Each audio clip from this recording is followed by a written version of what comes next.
जा रहे हैं अभी पुरानी, उसके बाद से रास्ते में आते हुए फिर वीडियो बना रहे हैं। अभी होटल की तरफ जा रहे हैं।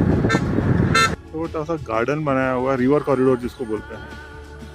बहुत ही बढ़िया कॉरिडोर है ये, देखो नदी बह रही है बीच में मस्त बिल्कुल, और गार्डन बना रखा है लोगों के मॉर्निंग वॉक ट्रैक के हिसाब से।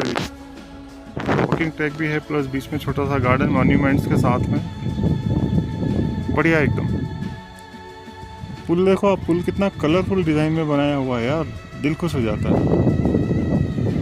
Excellent।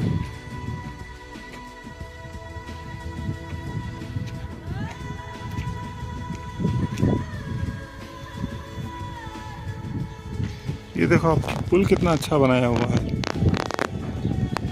सफाई एकदम बढ़िया बेहतरीन, कोई गंदगी का नामो निशान नहीं, कुछ भी नहीं।